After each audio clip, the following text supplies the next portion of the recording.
German Chancellor Angela Merkel hosted the leaders of 12 African countries in Berlin Tuesday for discussions on boosting investment and trade in Africa. Merkel announced that incentives will be created for companies that decided to invest in Africa.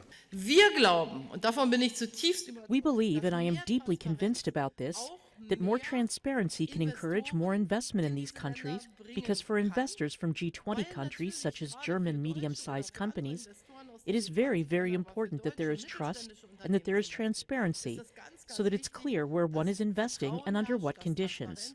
Germany already has reform partnerships with a number of African nations, including Ghana, Tunisia, and Ivory Coast, Senegal, and Ethiopia. Ghanaian President Nana Akufo-Addo talks about the African product being sold on the international market.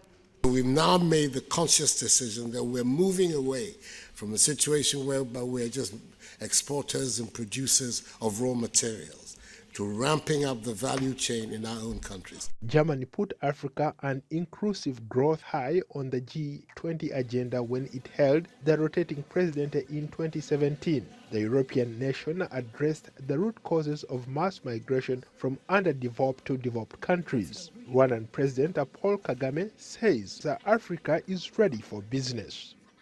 Really showcasing how Africa is ripe for business, for investment, and how far we can go.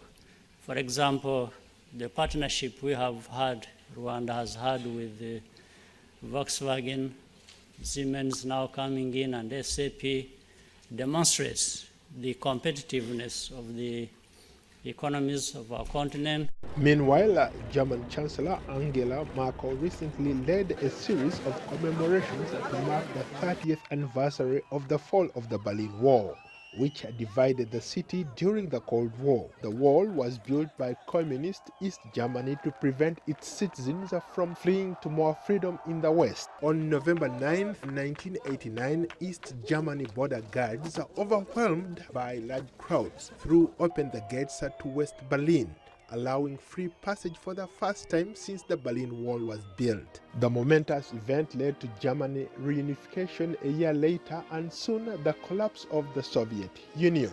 In Africa, the fall of the Berlin Wall ushered in new hopes of freedom and challenges. In South Africa, the long and hard and apartheid struggle had been gaining momentum nationally and globally, and in 1994, the country became the last African nation to be freed from white rule.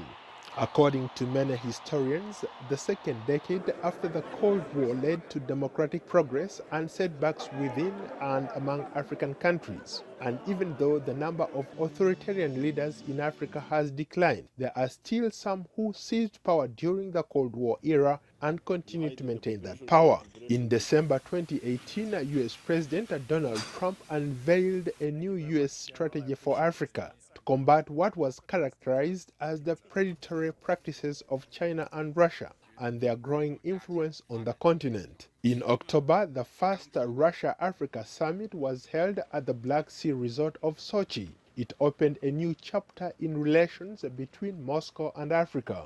Russian President Vladimir Putin hosted the African leaders at the conference aimed at boosting economic ties with Africa. Paul Liho, VOA News.